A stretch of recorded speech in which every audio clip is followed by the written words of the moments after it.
name's Rebecca Lax. I'm Senior Print Specialist at ArtNet Auctions, and I'm thrilled to be here today with Donald Sultan in his studio. Donald Sultan is a major presence in the contemporary art world, and more specifically in the realm of abstracted representation. He brings a sensibility to his iconic images of still lifes, flowers, eggs, fruits, and with an offshoot path into industrial scenes and landscapes. He is first and foremost a painter, although he has worked in other media. Donald was born in 1951 and grew up in Asheville, North Carolina. He earned a Bachelor of Fine Arts degree from the University of North Carolina at Chapel Hill in 1973, and his master's from the School of the Art Institute of Chicago in 1975, after which he soon moved to New York City to begin his career as a painter. New York City embraced him quickly, giving him his first exhibition at Artist Space in 1977. Many exhibitions have followed since, and I thank you very much for letting us come to your studio today. Well, you're welcome. All right, so let's start off. I would love you to tell us a little bit about the evolution of your work, specifically your stylistic changes over the last 35 plus years you've been a painter, and talk a little bit coming to New York and getting that first show at Artist Space in 1977. Well, I was at the Art Institute of Chicago, and a group of us started a gallery in Chicago called Name Gallery. And that was one of the first early artist cooperative galleries in the country. It was one of the first funded. I think we and Artemisia and the one in New York, the feminist AIR, and one in Washington, WPA, were the main four that were first funded by the NEA. Oh, fantastic. So we did shows there. We decided that, well, first of all, in Chicago in those days, there was only one gallery or two galleries. And it wasn't really representing a kind of broad base of artists through the country. It was mostly Chicago imagists and local. So we brought in performance artists and lecturers and different people to present to the community, as well as exhibit local artists that were at schools, students, artists from outside of Chicago, New York artists. And I decided before I graduated that I would like to start a publication of artists writing about their own work. So it was intended to be a trade publication that every year or every 2 years, New York artists, California artists, different artists would write about their work and publish it so everyone could read what they were thinking. So the first one was called The Name Book One, and I edited it in New York. So I came to New York, and I had intended to move here, but one of the things of being here doing that was that I had access to a lot of New York artists. Mm. So the first issue had, Richard Archwager and Barbara Kruger, and this is very early. Yeah. And Ron Gorshov was in it. Oh, nice. Jack Twerkov. There was a whole lot of people that were in that first book. And we published it, and it was really a terrific thing.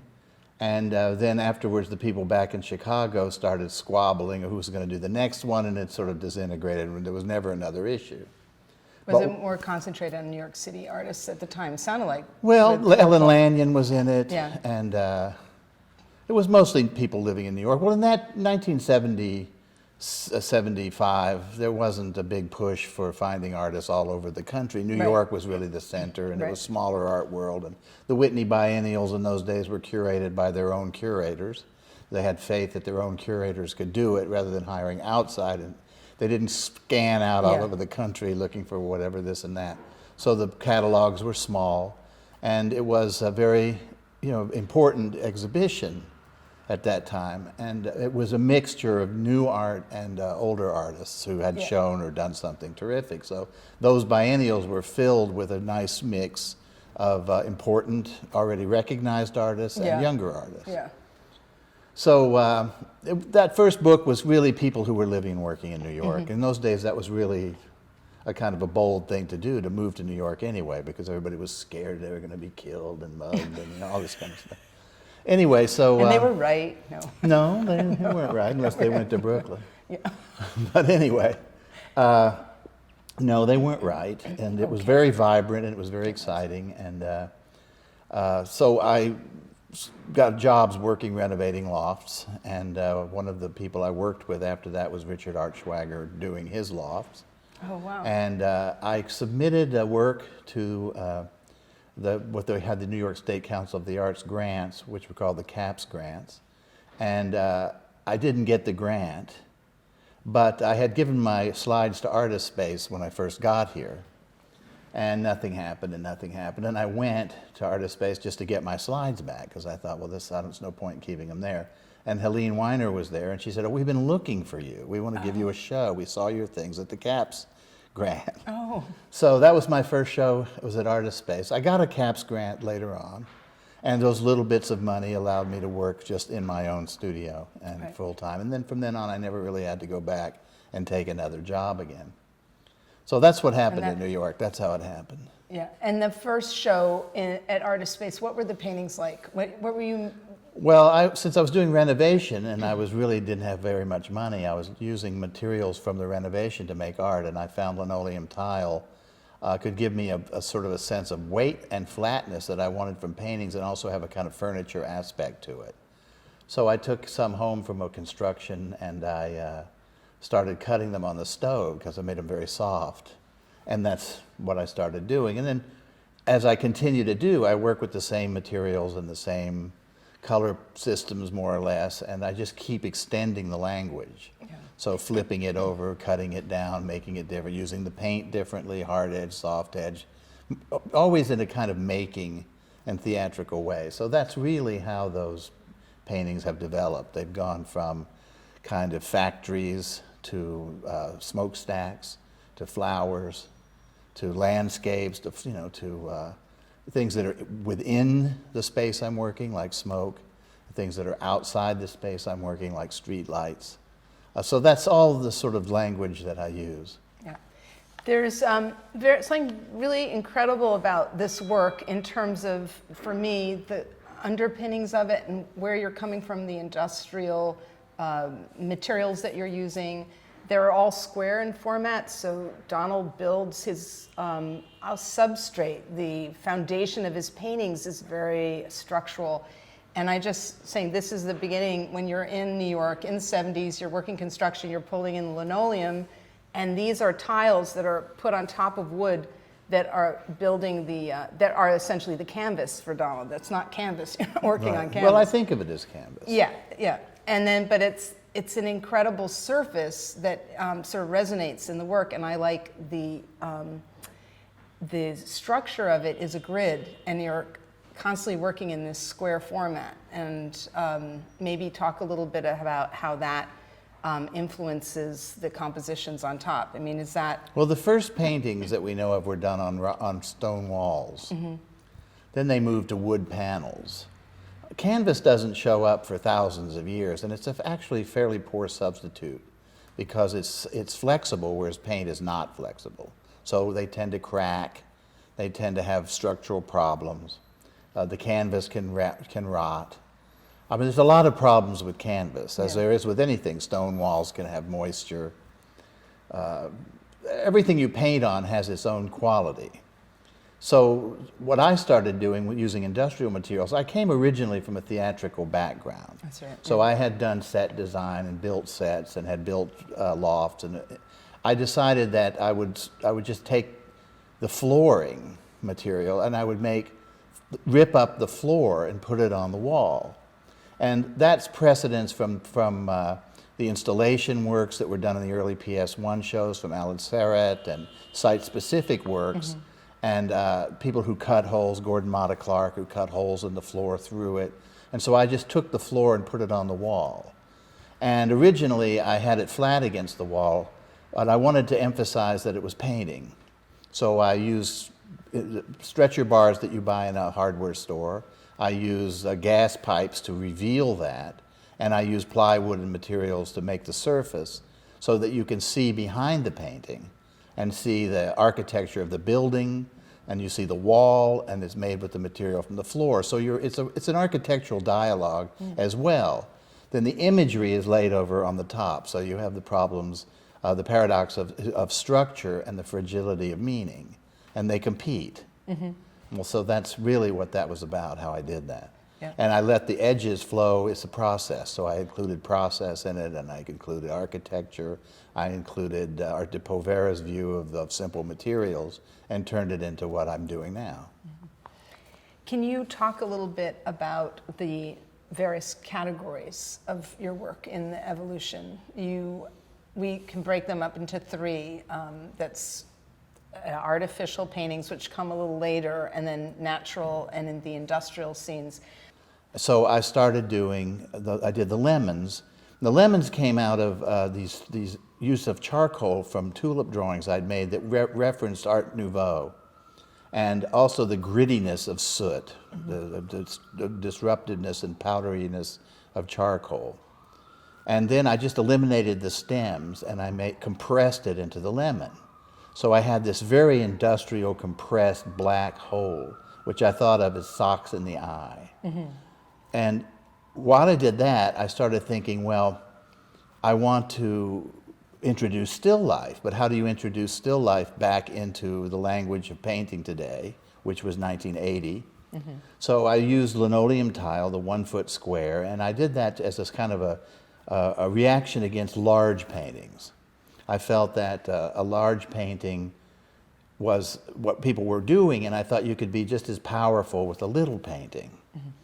So when I was in the National Gallery in London, I had looked at a Petros Christos painting of a small head, a portrait of a man, and I thought, well, if I had to pick a Franz Klein or a Petros Christos, what would I take?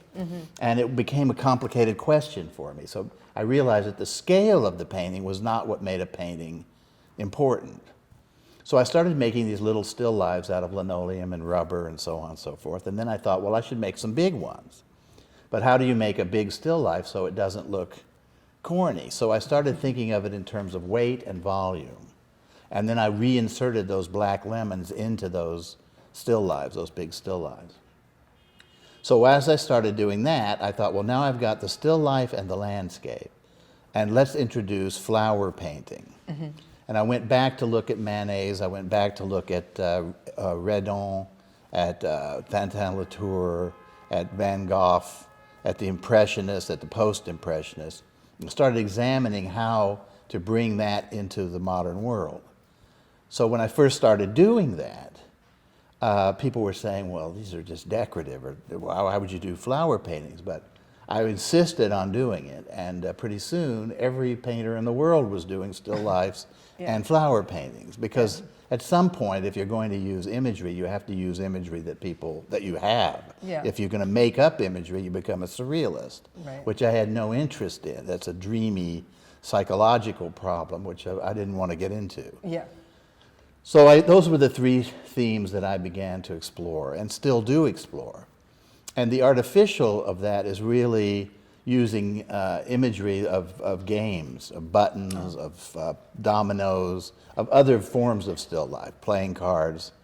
And those themes recur in classical art as well. It's a continuation of painting as I know it.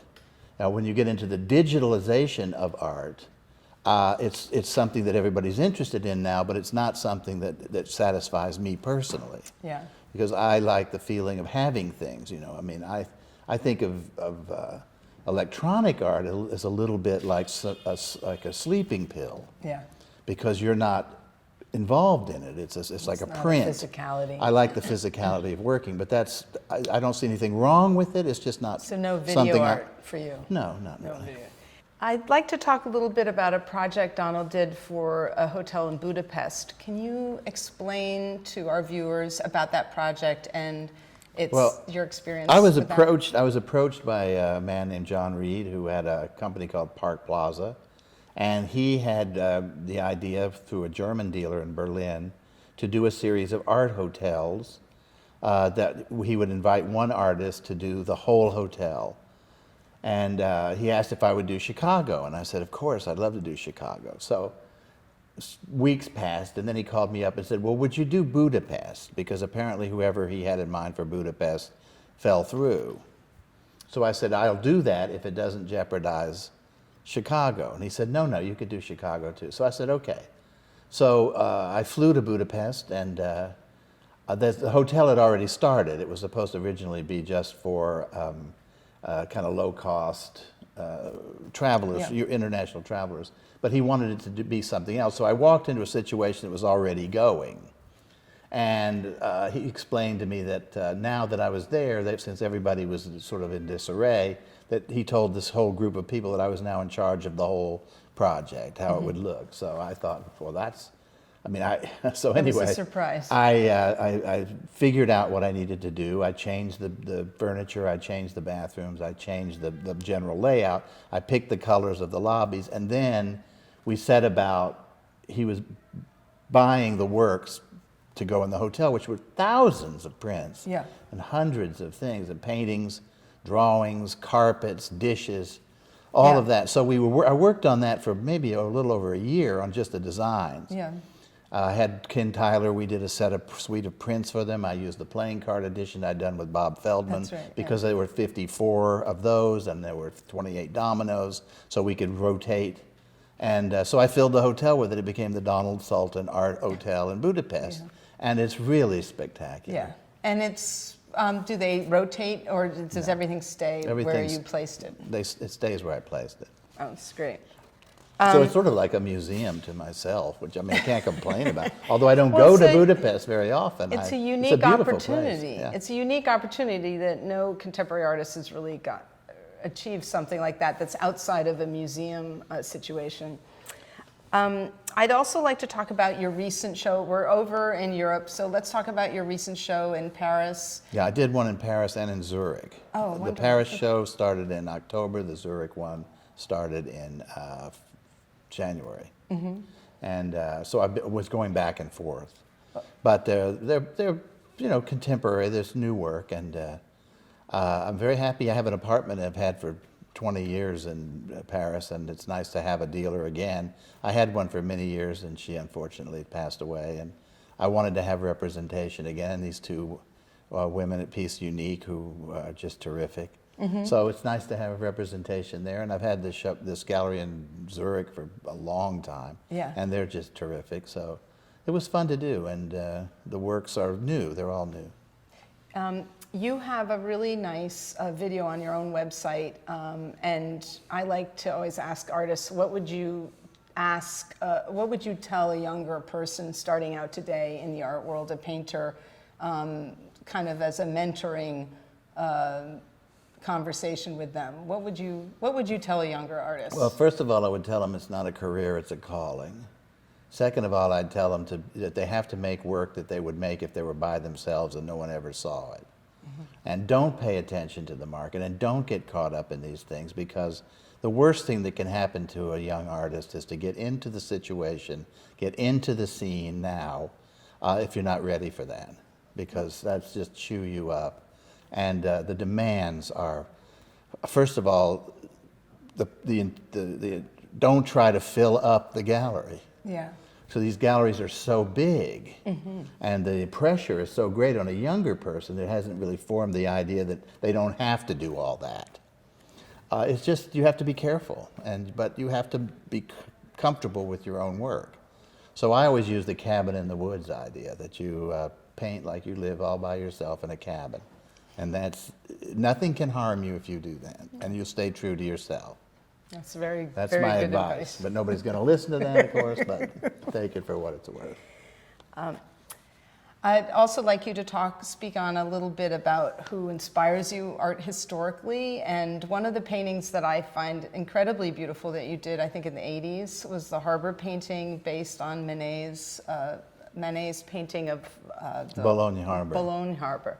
Can you speak on that? Well, that came out of doing the fire paintings of the forests, and all of the fire paintings and fireman paintings rely on a black central shapes which block partially your view, so that it's not a deep landscape, but that there's something between you and an event behind it.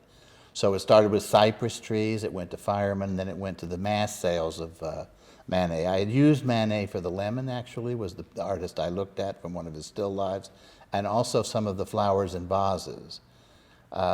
Manet was a very big influence on me, and partially because he was a little flat-footed, but his paintings, if you go through the three major themes of these attacks, which I used in the disaster pictures, you had first, you had Goya's 3rd of May, you had Manet's execution of Maximilian. Mm-hmm. And so the focus shifts from the victim to the execution. It goes to the soldiers lined up like machinery in Manet. Mm-hmm. And then you have Guernica, which is caused by an unseen event. So you don't even see the executioners. So I did one called also the shelling. We had a picture of the shelling of Beirut by U.S. warships. And I used the same colors as Manet's execution of Maximilian and Goya's 3rd of May. Yeah. Then this way you only see the guns, you can't see the victims. Mm-hmm. And they became similar to the smokestacks. You had the big guns and then the fire and then the smoke circles. So most of the disaster pictures relate to Turner, or they relate to Manet, or they relate to art historical events with a continuation of a kind of madness that we keep doing, including even Warhol's disaster pictures. Mm-hmm, mm-hmm. You know, so that's a pop version, and this is not a pop version. I'd like to thank Donald Sultan for inviting us into the studio today. We were thrilled to be here and discuss his work, and on a snowy day in winter. And good luck on your move to your new studio. And we're very excited to be here. Thank you so much.